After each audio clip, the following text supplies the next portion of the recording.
Hi, I'm going to talk about how I do processing of new images in Lightroom. Here I have my incoming folder where if I stick an SD card in my computer, this is where Lightroom will bring in all of my images. So they've all come in here. This is a shoot I did a little while ago.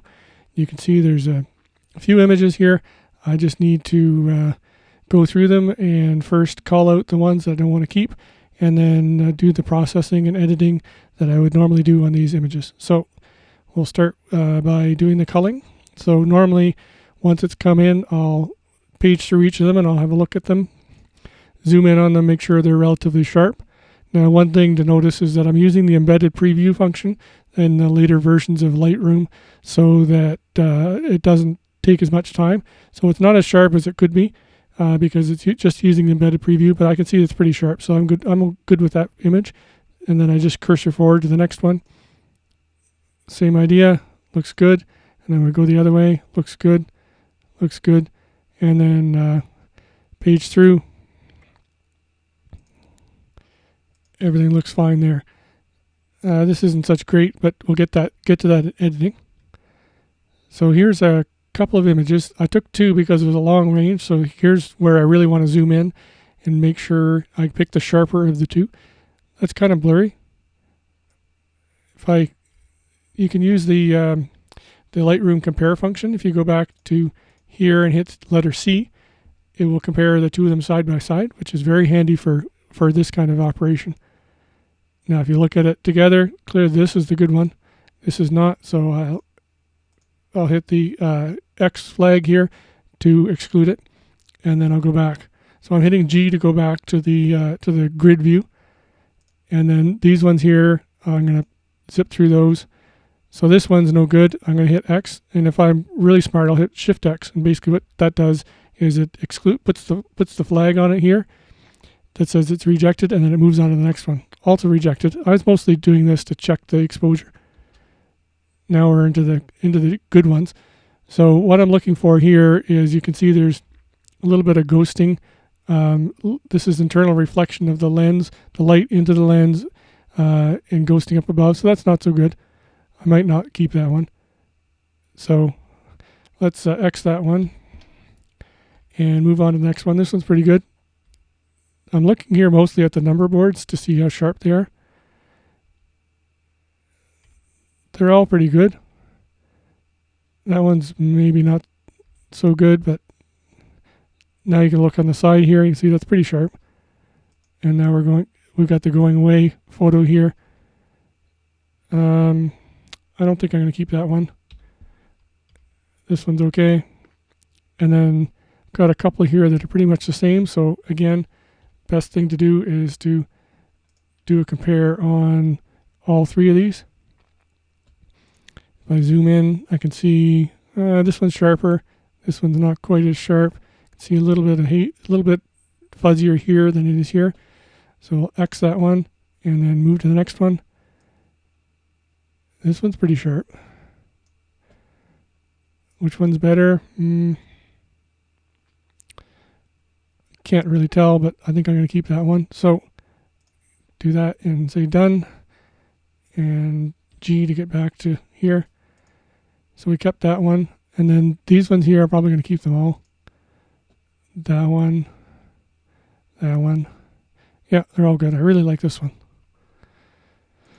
So that being said, we're back to here. There was a couple here that I thought maybe I wouldn't keep. This isn't so bad with this one here's got a little bit too much of that, so I'm going to get rid of that one.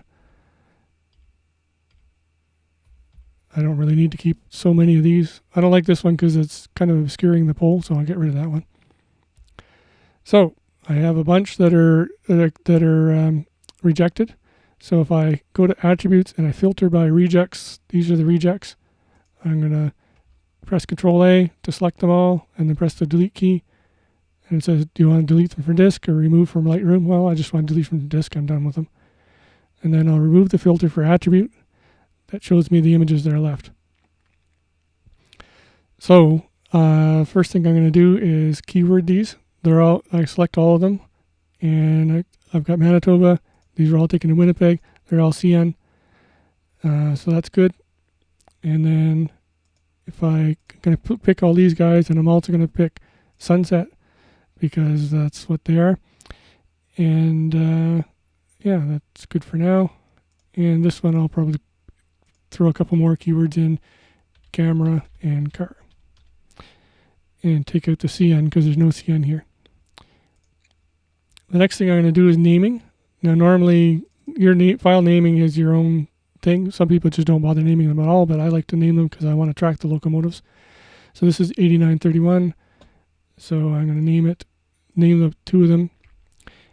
8931, taken in Winnipeg on the 18th, and my initials.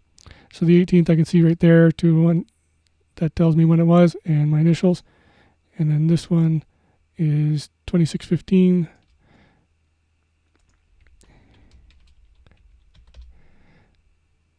And then there's another locomotive here at the end. This is 2685.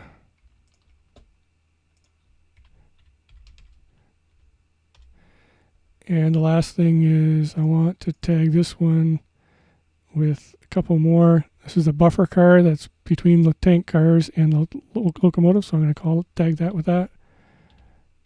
And also tank car. And then this one here is a bunch of tank cars, so definitely want to tag it with that. Tank car, and that's what I'm going to call it. Tank cars, Winnipeg, da-da-da. And this one here is 5943.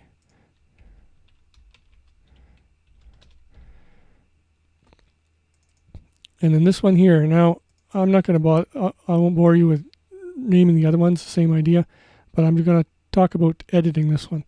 So if I go into D, press D, I go into develop mode, and that shows me the image zoomed in for some reason. So there's a lot of deep shadow here. Reason why I took this picture was because it was very windy, and I had my this camera on the tripod used as video, and I wanted to put it in the wind shelter of my car so that the wind noise wouldn't be so bad. So I have a couple of presets. Normally landscape, generic landscape is what I apply and import, but I can do generic backlit, and what generic backlit does is it will open up the shadows. So if you click it, you see that it takes the highlights way down, and it takes the shadows way up to plus 64 by default. So if I crank it even more, I open up the shadows a little more so that I can kind of show the camera a little more. It's still not great, but it's not bad. And then I'll just do a little resizing here to zoom in more just on the subject, like that. Maybe make it square. Yeah, I think I like that better. There. So that's a quick overview of what I do to bring after I bring images into Lightroom. Quick overview of what I do to keyword them and name them. The only other thing I might do is apply a star rating here at the bottom. I don't always do that at the import. Sometimes I just don't do it. So these ones here are all 3. They're, for me, a rating of 3 is fine. It's not exceptional, but it's a decent, well-taken picture, but it's not an exceptional one. This one here I'm going to rate a 2 because it's distant and not kind of fuzzy. This one's kind of a 2 because it's dark. Now, this one here is probably a 2. It's not great. I like this one here because of showing the signals. As an image, it's not so great. I guess we could do a quick edit on that. If I go into D mode here, definitely need to be brighter. So if I bring up the exposure some, and I definitely want to crop it in to show the area of interest. So if I crop into here and maybe down about here, if you look at it like that, that definitely shows better what's going on here. You see some more lights. You see these lights here. I think I'm a little high, and I'm just going to crop down a little bit like that. Much better. And I'm going to go to detail. My generic landscape preset has some sharpening built in. Some might say it's aggressive. I don't know. But one thing I like to do is fiddle with the masking. So the masking basically shows what part of the image is sharpened. So if I hold down the Alt and slide the masking, you can see where the sharpening is applied. So the higher the mask, the less is in the image is sharpened. So you only really want to sharpen the edges, because if you take it down to here, you're sharpening. I can't move my cursor off. You're sharpening things like grass and stuff, which you probably don't want to do. So if you bring it up, and also you see even the sky is getting sharpened, which is definitely not what you want to do. So I like to slide it up to here till about here, where just the edges of the locomotive and the signals are sharpened. And then you can be a little more aggressive with the sharpening, because you're only sharpening a bit of it. Now you can see there's definitely a visible grain here because I was shooting at ISO 800. So you can get rid of a little bit of the grain here by bringing up noise reduction. Of course, that fights against the sharpening, so you don't want to do too much noise reduction. But if you bring it up a little more, brings it acceptable.